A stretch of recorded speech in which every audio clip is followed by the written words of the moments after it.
ایک بڑی کوتاہی یہ ہوتی ہے کہ سونا موجود ہے لیکن پتہ نہیں مالک کون ہے.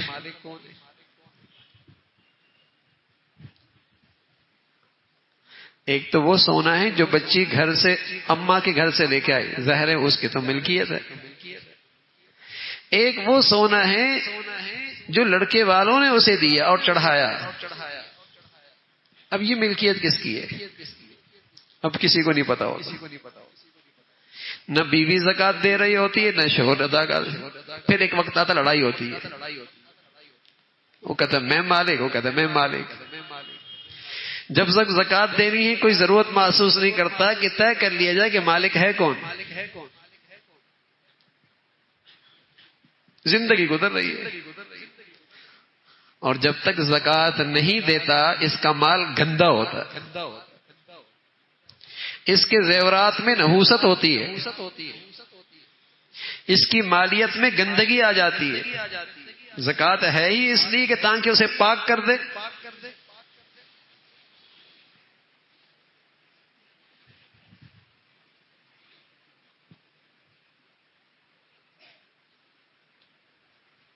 بربادی آئے گی، نقصان ہو جائے گا، الجھنوں میں پیسہ لگ جائے گا، ضائع ہو جائے گا. گندا جو ہے زندگی گزر رہی ہوتی ہے، ملکیت پتہ نہیں ہوتی.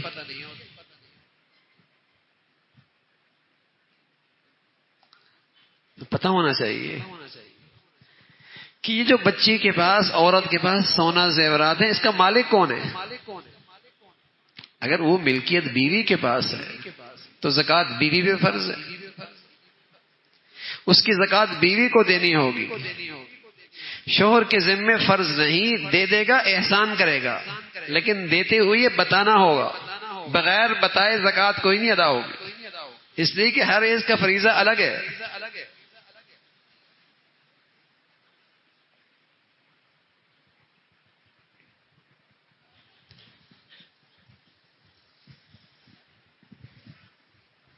اور اگر وہ ملکیت شوہر کی ہے، جتنا سونا شوہر کی ملکیت میں ہے تو وہ زکات دے گا اس کی.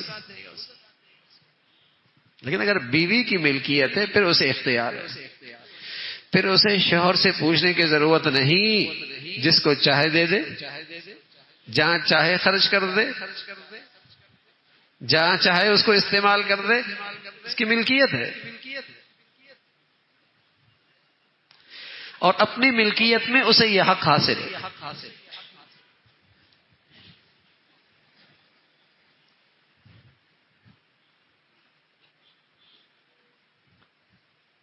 بھئی فرض ہے، کوئی نفل تو ہے نہیں، فریضہ ہے اسلام کا، اور اسلام کے بنیادی ارکان میں سے ہے.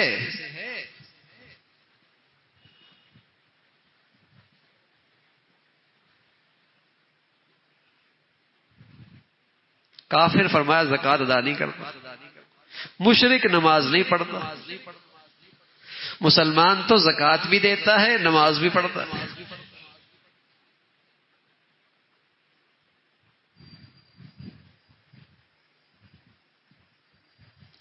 تو ایک طبقہ یہ تو جانتا ہے کہ زکات کا فریضہ ہے، لیکن لا علمی اور جہالت ہے.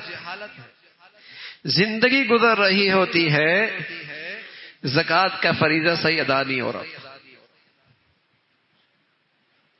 اور اس کی نحوست ہوتی ہے